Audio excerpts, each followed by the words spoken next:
Welcome, everyone. It's almost 12:15, so we're going to get started in just a minute. As I have been mentioning, as you join us, if you wouldn't mind to chat in your name and your practice, open the chat, and if you can just put that in there, that will help me keep track of who we have with us today and attendance. We have a lot to get through, so we're going to be pretty speedy in going through it today, but we also want to keep things informal. So please feel free to unmute yourself and ask questions. You can unmute and ask, or you can ask them in the chat. And then I will also be happy to connect with any of you after today's session to answer any additional questions that you have. I'm Kristen Fluitt. I'm the Senior Quality Manager here at the chapter, and I am the Program Manager for Store It Safe. And we also have Dr. Sarah Denny, who is a Co-Medical Director for Store It Safe, joining us today, and she will tell you more about herself when she begins to present. So just to let you know, we have no financial relationships to disclose today. We want to give a big thank you to the Ohio Department of Health. They are the sponsor of this project, and we've worked closely with them for a number of years and are incredibly grateful for their partnership and everything they do for Ohio's children. So thank you. Just to show you, and you're going to have access to all these slides and to the recording, but these are the practices who are going to be participating in Store It Safe. So as I mentioned, we're not going to go through everybody that's on the phone verbally, just for the benefit of time. So please, in the chat, put your name and your practice so I can kind of keep track of who is with us. So today, our agenda, we're going to go over just a quick Store It Safe overview and some background information. Dr. Denny is then going to talk more about screening and the Store It Safe resources. And I'm going to do the project overview and talk about workflows and then a little bit of homework. And a lot of the information I'm covering today is contained in that recruitment packet that I've sent out to you. So you'll have that also as a reference. So with that, I'll throw it over to Dr. Denny. Great. Thank you, Kristen. You guys hear me okay? We're all good? Can you back up just a bit? Yeah, sorry. Thank you. Okay. So my name is Sarah Denny. I am a primary care pediatrician in Columbus, Ohio, and I've been involved in the chapter for many, many years in different injury prevention work. So my areas of interest include injury prevention as well as advocacy, and those two obviously lend themselves very nicely to go together. So I am going to be talking about kind of why are we doing this project? Like, what is the reasoning? And I know that you all know that suicide and mental health is an issue. We're all seeing it in primary care. We're all doing it every day in primary care. And that's probably why you are participating in this learning collaborative. So I'm just going to give some background just to kind of level set, make sure we're all on the same page, and then talk in a little bit more detail. All right, next slide, please.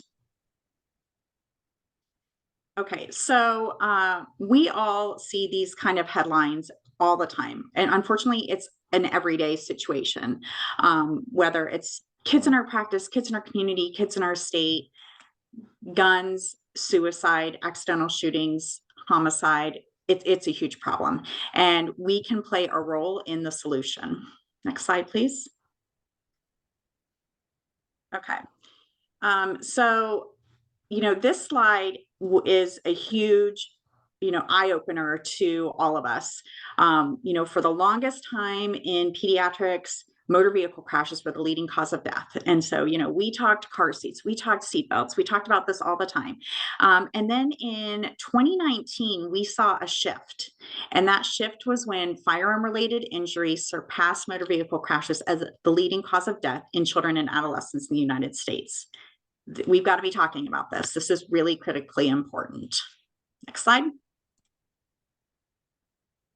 Okay, so when we take a more global look at gun deaths, we know that the United States accounts for 91% of children killed by guns among all high-income counties or countries. And we also know that gun access is related to injury and death. So the risk of suicide in an urban home with guns is 5 times higher than a home without. So We know that especially in Ohio, we live in a state where guns are present in the majority of homes. And so we need to make sure that we're conducting our interest parade guidance to reflect that data. Next slide, please. So, as is true with so many injury mechanisms, there's a significant racial disparity in kids who die by firearms. So, I put this graphic in recently because it shows that in 2021, a large majority of gun deaths involving Black children and adolescents were homicides. 9% were suicides. And among white children and teens, by contrast, the majority of gun deaths were suicides.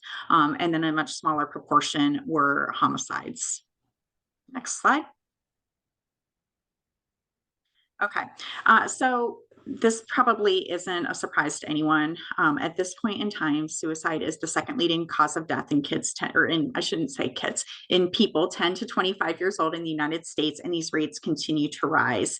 Any of you who do any emergency department work know that emergency departments are just getting flooded with mental health concerns, suicide attempts, and the data is really, supporting that feeling that we're having where we're like, oh my gosh, I feel like this is all I'm seeing.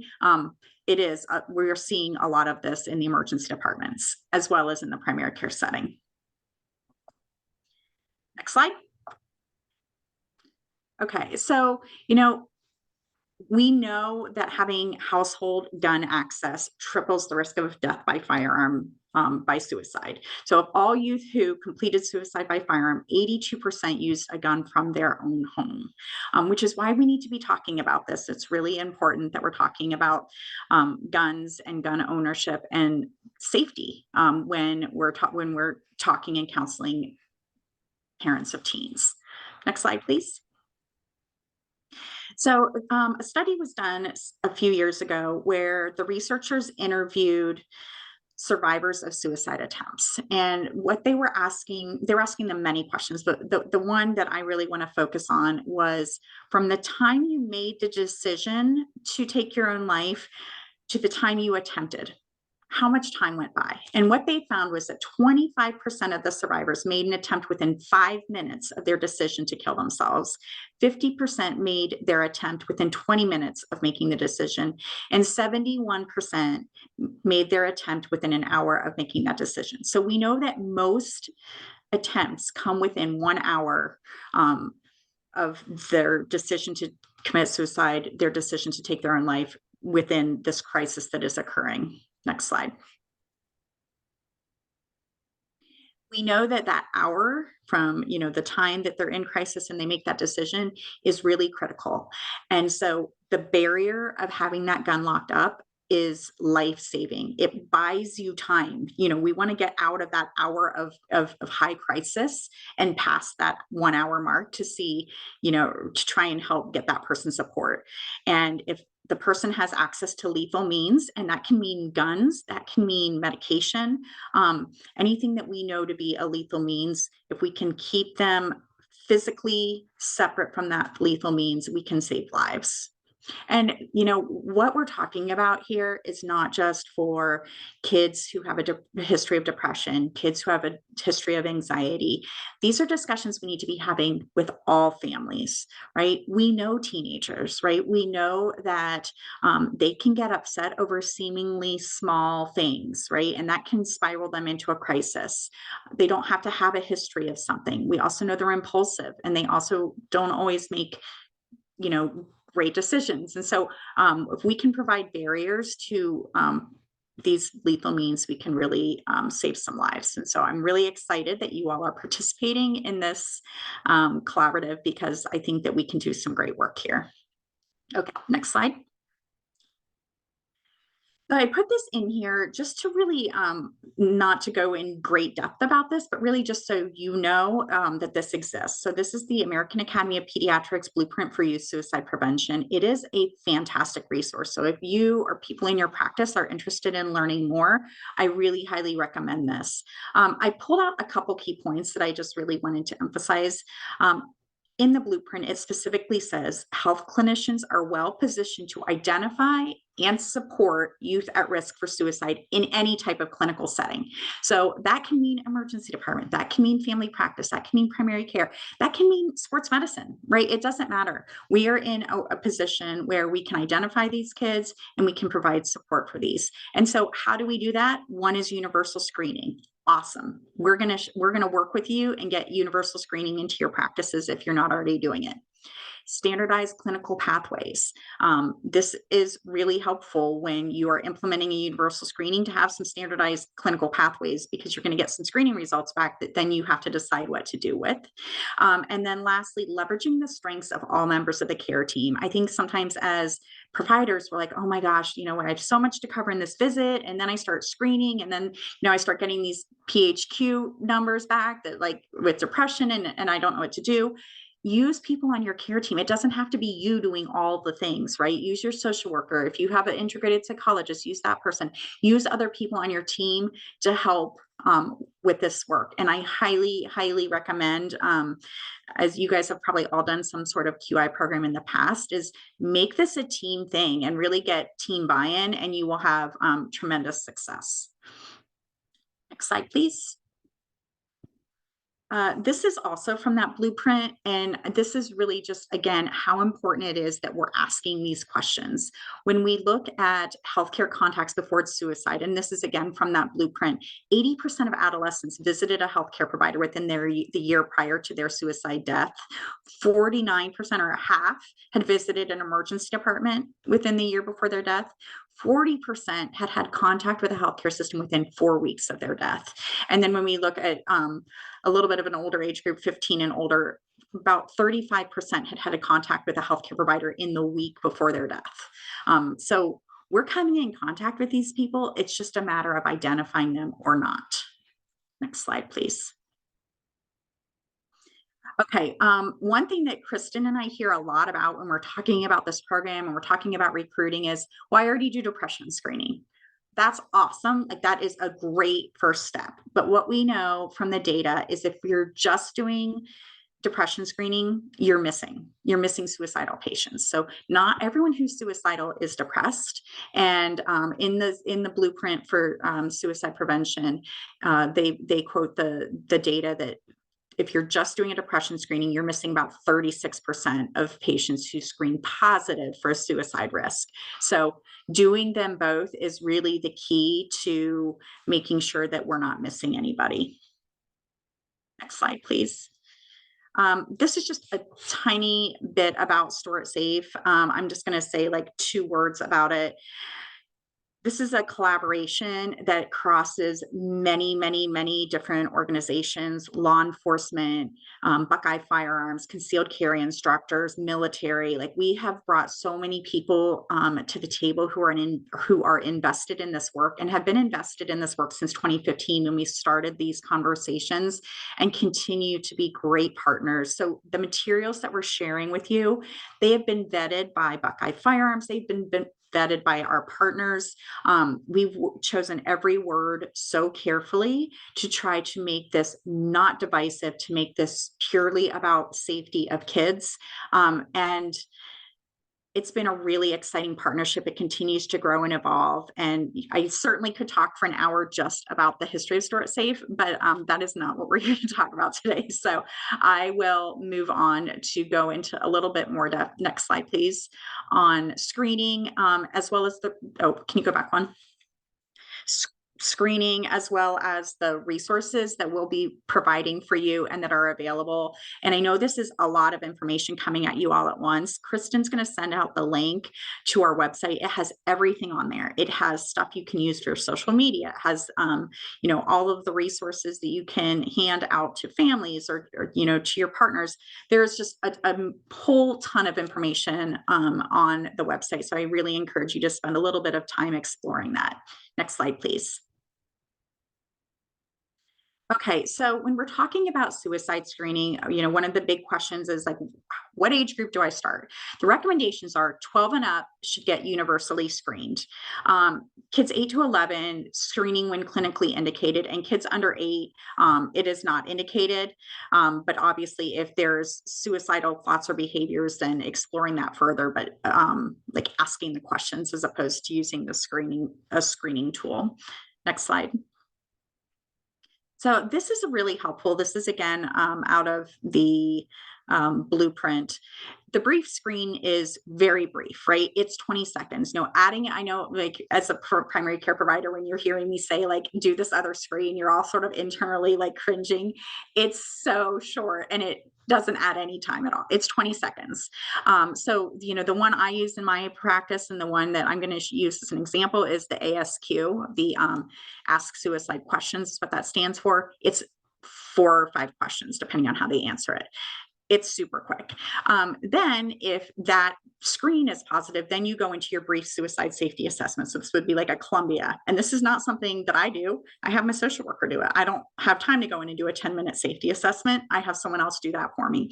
And then based on that assessment, then there's some decision making around, does this patient need to, like, do we need to contact their crisis team? Do they need a full mental health evaluation? Do they need the ER? Is this someone that will safety plan in the office and that we can safety plan with them and send them home with really like close follow-up, and then get them linked with some mental health services? It really depends, but that safety assessment is really critical, to really identifying like what is the next step that we need to do with this patient today. Next slide, please.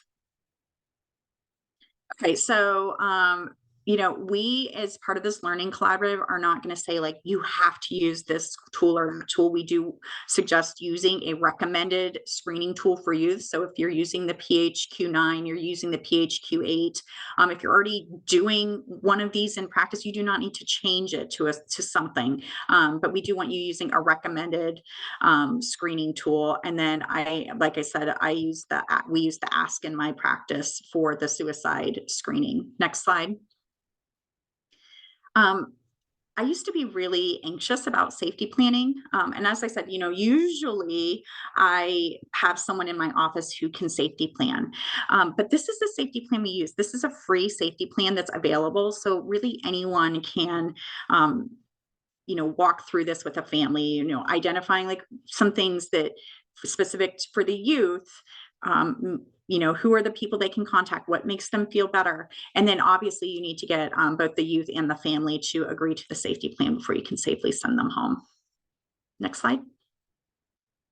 So this would be an example. And again, we're not going to tell you how to do this because how this works in everyone's practice looks different. I'm going to just use this flow chart and then kind of talk through sort of how I do it. And then, you guys will work with your clinic team to really identify, okay, given our workflow, how can we operationalize this so it's happening consistently? So, we want the screening to happen at all youth preventative visits ages 12 to 21. So these are your well child visits or your sports physicals. If you want to do it for every youth visit, sick visit, whatever, great, go for it. But our expectation is just around those preventative visits. And you're going to screen for depression for every child. You're going to screen for suicidal ideation for every child. And then you're going to discuss safety risk and safe storage with every child. Because remember, we said we're not just talking about kids who have known or identified depression, suicidality. We're talking about all kids. Having these ongoing discussions, both at the clinic as well as at home, are really important when we're talking about our adolescents. So we give the 2 screens and we have the discussion around lethal means, restriction of access to lethal means. And then this is probably things you already know, and we can certainly go into more in depth. I'm not going to go into all the like treatment of depression and that kind of thing today, but this is just kind of a workflow around depression, the screening, actions taken.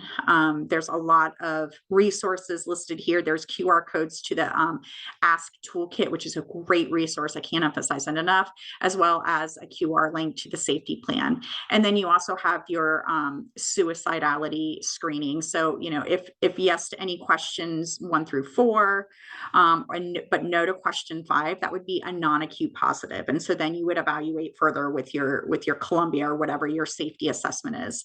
If they're yes to question 5, that is like, an actively suicidal patient, you get your 1-to-1 sitter and you take action to get that child to the emergency department. Let's go ahead and move to the next slide. So in my practice, the way we do it is when the youth checks in, and they get walked back to the room, the parent goes to the room and starts answering like some questions around whatever screening or whatever questions the triage nurse has to ask them. And then the youth goes to get their vital signs done and completes the depression screening and the suicidality screening on the iPad. And then that automatically uploads to my EMR so that before I even go into the room, I can scan the EMR. I can see how they answered the questions and kind of have a little bit of a plan of what I'm going to talk about before I go in the room, or, let social worker know like, hey, I'm going to need you to go, do a Columbia on room 4. I'm going to go in first and, whatnot. As far as billing, you can bill for both of these screeners. So a 96217 for your brief emotional and behavioral assessment.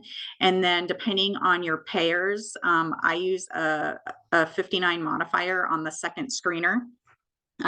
Obviously, different plans reimburse differently, but I have a predominantly Medicaid population, so for me, this has worked.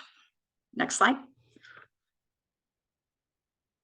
These are links to both of those two things, the blueprint that I mentioned, as well as the Ask Toolkit. And then again, those QR codes also will take you to the Ask Toolkit as well as the safety planning form. Next slide. Okay, so just a couple of comments on some of the resources that we've worked with our partners on. This is the resource for providers. So the back side of it, I've already gone through. That's the workflow. The front side is around some scripting on how to have those conversations. As I mentioned, we know that more than half of the families in Ohio own guns. So, asking or talking about guns in a non-judgmental way, making the assumption that the person you're talking to does own a gun, and then being really specific in what you're asking and what safety directions you're giving them. So for example, instead of saying, if you own a gun, is it stored safely? Well, what's safely to me and what's safely to you? Like safely could mean under the mattress, or it could mean in like a biometric lockbox. So being very specific, is it kept locked up? I find for the adolescents, the other thing that's really, really important is if the gun is locked up, that's awesome. But if your youth has access to the combination or the key because they use those guns to go hunting, they have access. So you have not restricted access. So being really clear as to what you're talking about when we're talking about restricting access to lethal means. Next slide, please. Okay, this is a rack card that we've designed for parents and caregivers. And I should say, in addition to working with our coalition partners on developing these resources, we got some funding from CareSource. We were just able to do focus groups on all of these items as well. So these have been reviewed and vetted and like worked on so much. So I really hope that you use these and enjoy these as much as you are able to. This one, especially like for me, I'm a mom of teenagers. So I felt like I wore so many different hats as I worked on this piece. We decided like, what is like every parent needs to know. So like tips for how to plan for a crisis, planning for a crisis before it happens. What is the family plan? What are signs of suicide? What do you need to know? And we tried to put all the most critical information on this access card, understanding that crises will happen. And so having a plan in advance is really helpful. And also, not just talking to my kid who I think is feeling sad, but like maybe my football player who's like top of his class and straight A student. I need to have check-ins with him. I need to be having check-ins with all of my teenagers. And as a parent, sometimes it's like, a little uncomfortable. And I can tell you, my kids don't love it, but they also know that we talk about this enough and often enough that if something were to change, they know that that avenue of communication is always open. And so, kind of, this is a great tool for families to start having those conversations at home. Next slide. And then the last, oh, okay. This one is a piece that we developed most recently. We partnered with Buckeye Firearms and the Ohio Suicide Prevention Task Force and LifeSite Ohio. They asked us to create a piece around Store It Safe specifically for gun owners. So this is a new one that we just rolled out. Next slide. And then this one I use probably the most. This is one specifically designed for youth. And so talking about signs of suicide, what to do if a friend approaches you saying that they think they might hurt themselves, and then just some different coping strategies as well as information for the crisis text line and that kind of thing. So for me, this is a really great way that I use to start the conversation in clinic. And often I'll say, you may have friends who, and then kind of open the door to the conversation that way and talking about how important it is to talk about these things. Next slide. This is a more in-depth resource for families, and we switched it over to a digital resource so that the families get that RAC card, and if they want more information, the QR code on that RAC card takes them to this digital resource. This was just a little dense to be handing out in the office to everyone. Like some people felt like it was just too much. So this is available online for people who want a little bit more information. Next slide, please. Okay, Kristen, I'll turn it over to you. All right, great. Thank you so much. And again, please feel free to chat in any questions. I was kind of monitoring as Dr. Denny talked, and then she'll monitor kind of as I talk. So I really just want to go through a few key components of the project. Again, I think we all know why we're here and what our global aim is for the project: to decrease youth suicide. Many of you have probably heard of a key driver diagram, or KDD for short. It's really just a document that helps summarize our aims for the project, drivers, and what interventions we're going to be using. Again, this will be shared with you. I'm not going to go through it in detail. It's an evolving document, so it's not something set in stone. We're always kind of updating, but it's just a way to kind of encapsulate, everything that we're trying to do with the project. And it's something, when you do quality improvement, kind of is always a piece of the work. One thing I want to mention right at the beginning, and I'm so excited today that we have so many different roles from the practice on this call. We have providers, we have office managers, we have MAs, we have nurses. And really, I wanted to put this slide in to emphasize that while it might be a provider that has a passion for this work and signed up for this project, it really does take a team to kind of implement and put everything into place. We have a team here that works on the project. I'm kind of the coordinator, the manager. We have Dr. Denny and Dr. Gittleman, who are medical leads and content experts. We have data folks. We have administrators. We just have a lot of different people that help run it. And for you and your work, that is also going to be very helpful. So really be thinking about who that core team is to help you implement all of the things over the next few sessions that you're going to learn about from the project. If you're having struggles with that, or you need us, to help present information about the project, even to upper leadership at your organization, we're always happy to do that. So please don't hesitate to let us know if any of that is a struggle for you, and we're happy to help. Again, just to highlight, the focus, which I know we've talked some about already, but screening, having lethal means restriction discussions, which we're going to go much more in depth in our third sort of learning session, increasing the offering of resources, increasing your confidence in screening and having lethal means restriction discussions, and monitoring treatment plan initiation and continuation.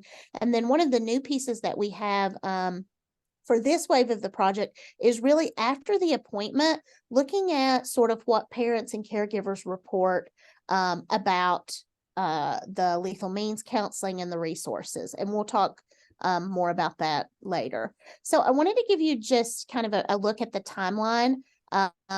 Again, we've done some recruitment and things in the past. This month, we're really focused on our learning sessions. Many of you have already completed the pre-program confidence survey. If you haven't, don't worry.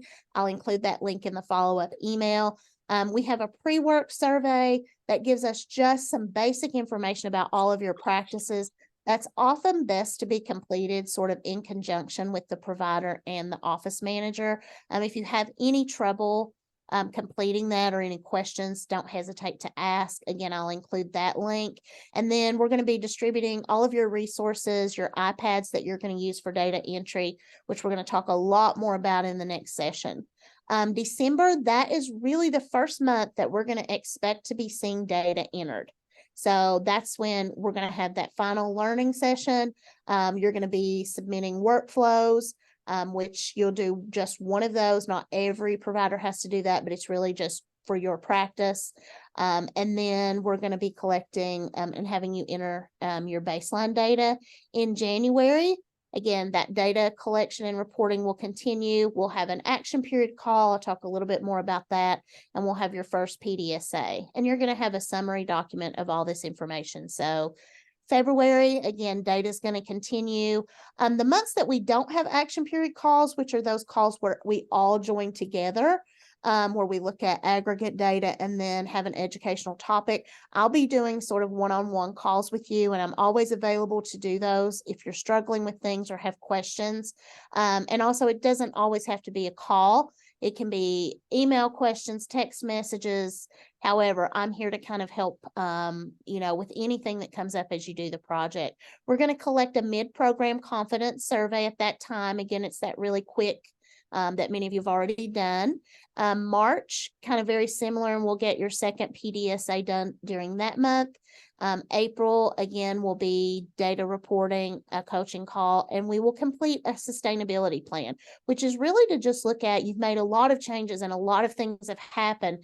Now, how do we kind of take it to that next level and make sure this is fully integrated so that it continues when the formal project ends? And then May is going to be your final month of data collection and reporting.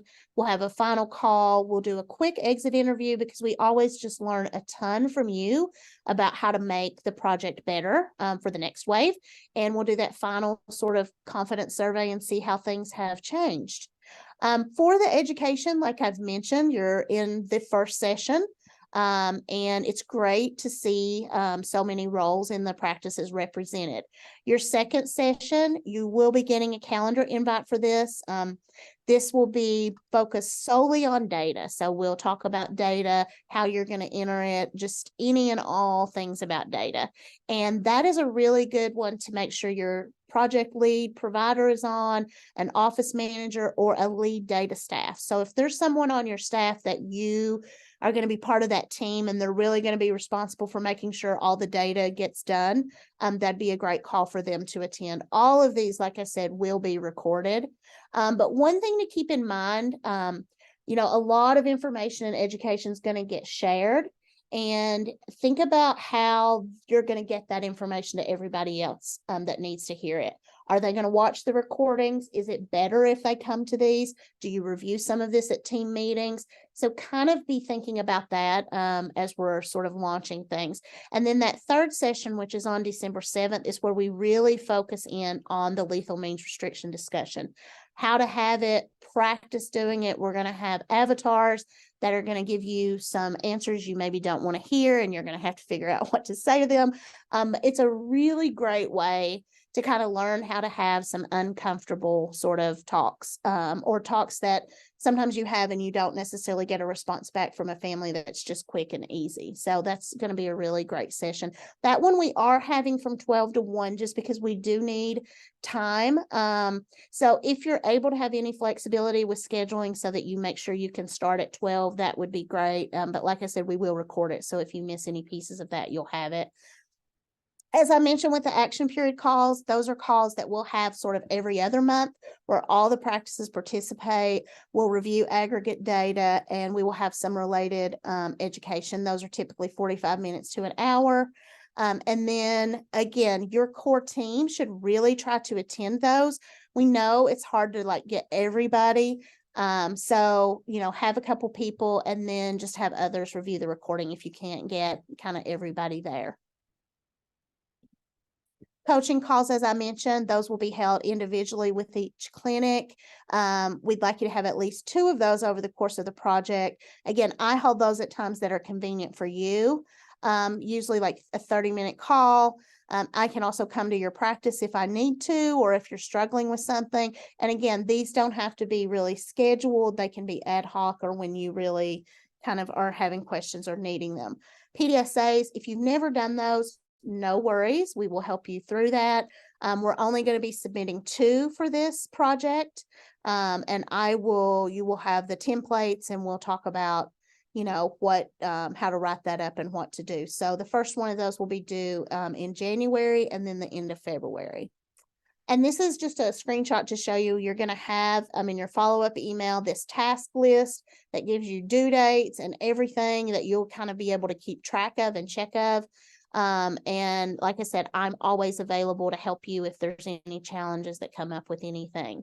As a reminder, the benefits of the project. So every provider that participates will get 25 points of MOC credit.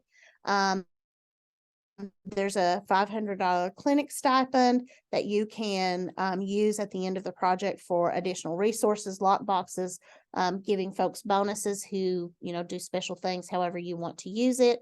Those printed resources that I mentioned, safety lock boxes for you to give to families. And then the iPads you're going to get, you won't be keeping those, but you'll have those throughout the project to use for data entry, and it will speed things up and make it much more efficient and easy for you. So one of the things we wanted to talk about too early on is that clinic workflow. Because as Dr. Denny mentioned, many of you may already be doing depression screening, but we're asking you to add in another screening. We're asking you to do lethal means restriction discussion. We're asking you to give some additional resources. So just thinking in the weeds a little bit about how all of that is going to get done in your practice, we want to give some time and some thought to that. And then, of course, with a quality improvement project, there's going to be data entry. So again, that's something new. And so as we've set this up, we've constantly thought about being as efficient and easy as possible. But again, how all those steps are going to get done is something we want to be thinking about now and planning for. So for the screening workflow, again, thinking about that process that's going to be there for both depression and suicidality screening. As Dr. Denny kind of mentioned, youth should really be completing those privately, whether that's in the waiting room privately, whether that's in the exam room, but just keeping that in mind. Thinking about the process of who is reviewing and scoring those screenings. If that's not the provider, and often it's not, making sure that the provider gets that information before they see the patient. And then communicating regarding the screening result to the patient, or if appropriate to the caregiver, and then your documentation in your EHR, and then obviously what we need for data for the project. We often really wish we could pull this data directly out of an EMR with reports, but what we found is that can be very time consuming and cumbersome to build those reports, and it often just takes too much time to be able to do that in a quality improvement project. So this is going to be a suggestion for workflow. We're not prescribing this. This is just a suggestion. And then as we go through this and over the next few weeks, be thinking about, your practice best, and we don't at this point. So how is this really going to fit, or what tweaks are you going to make for your own practice? So like I mentioned, often you're going to have front office staff involved in a piece of the project. And that might be, those are the folks who give the depression and suicidality screenings to the patient, like I said, to complete in the waiting room. Now, maybe in your workflow, they're not going to complete it in the waiting room. It's going to be in an exam room. That's not a problem. It's just that they have that confidential private time to complete those screenings. And then it might be clinical staff, such as an MA or a nurse, that's going to collect and score the screening.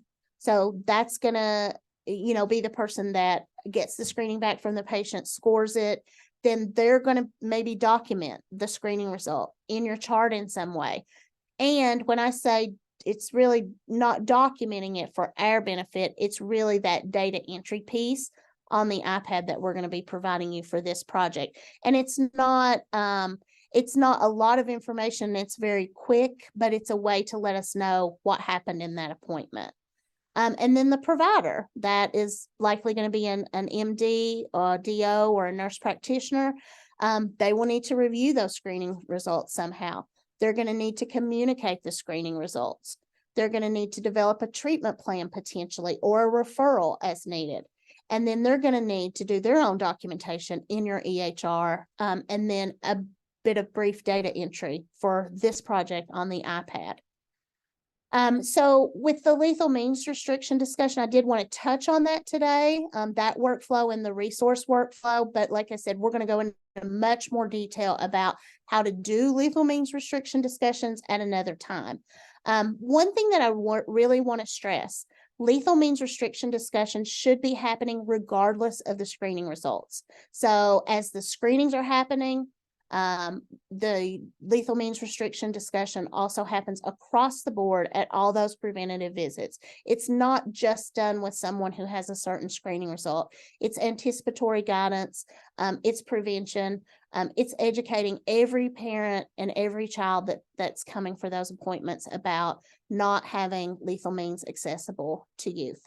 The youth may or may not be present when you have that discussion with parents, and think about that. We've heard, different practices have different experiences with that.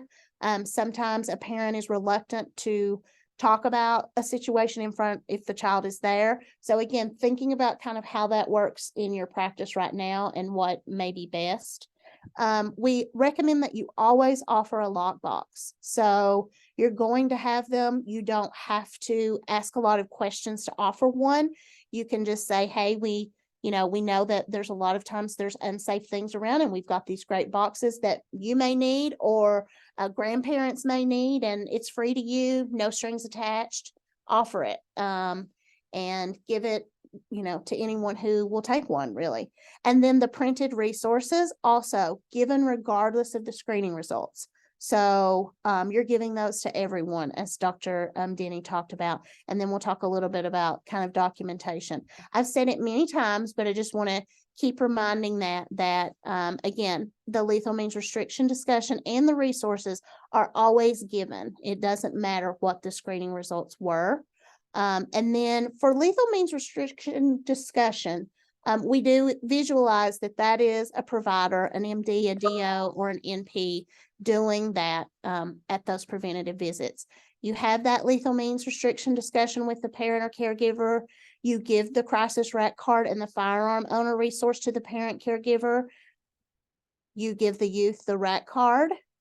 The youth rack card, you offer the safety box, and then you document that you had a lethal means restriction discussion, and then you complete the data entry, like I said, that we're going to go into much more detail about at our next session. So next time, we're going to put all of that together with data entry, and I'll be showing you the iPads. You'll probably have those in your hand. Just make sure that I have your mailing address, and then we'll be able to walk through all of that the next time that we meet. So for homework, one of the things that I really want to mention is pulling that team together at your practice. Who are the people you need to connect with right now who, are going to help you implement and kind of get the project launched? Be sure, if you have not sent me your mailing address with the name of the person to receive your resources, iPads, and lockboxes, that you do that. I know at some institutions it's really hard getting mail, so we are happy to mail these to home addresses if we need to, whatever would work best, but just make sure that I know that. Also be sure that I have the name, credential, and email of all the providers in your practice that are going to participate. So anyone who's going to be receiving MOC credit, or who would be actually the provider of record to see a patient, because when we go to do your data entry, you're going to select the practice and you're going to select the provider so that we're able to have provider level data for you. So I need to have all those names to make sure I'm able to give credit, and then to also make sure that data entry works smoothly. I think I put that in there maybe twice. No, there it is. Okay. And then start talking with your clinic staff and drafting a workflow. I'm going to send you kind of the templates. You don't have to be fancy. You don't even have to do it digitally. You can even put it on paper. But again, think about these things that we're talking about that are going to be new for you to do, who's going to do it, how it's going to flow, so that we make sure kind of everything is going to get done. After the next session, we'll be able to add in all that data entry piece. But for right now, you can be thinking about the screening piece and kind of that lethal means restriction discussion piece. Make sure if you haven't, that you complete the pre-work survey. And again, I'll include that link in your follow-up email. Make sure that all providers are completing the pre-program confidence survey. I'll include that link. And then be on the lookout for calendar invites from me for the next 2 sessions. So you'll have those and the links. And then I just want to remind you, always ask questions. I'm always open to whatever modality works best for you. I'm happy to give anyone my cell phone, happy to take your cell phone if texting is the best way to ask me a question or get information, email or phone calls, either way. So I think that that is my final slide, and we have some time for questions. Or anything else that folks wanted to touch base on. Oh, we have like 1 minute. Any questions right now? I put it in the chat, but I just wanted to emphasize that workflow diagram, doing that before you try and implement this is really, really important, and using the whole team. So sitting down with your reg staff and your MA and your nurses and the providers and figuring out like, what is everyone's role in normal office flow, and then how can each person contribute to the flow of this new project. It really, really helps doing that work before you try to implement the project.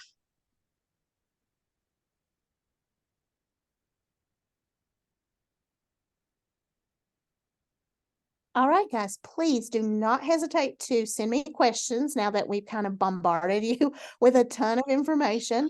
I do get email on my phone, so I am pretty quick with email. I am a rabid texter. I love texting. So I'm happy to also text you if that's the best modality for you. You know, you just let me know. And we are so excited to have all of you join us in this work. Again, I think all of us personally, privately and in our professional life, really want to make an impact here. So when we have all of you joining us, it just touches my heart, and I think we're all so excited. So thank you again for today, and we'll be in touch soon.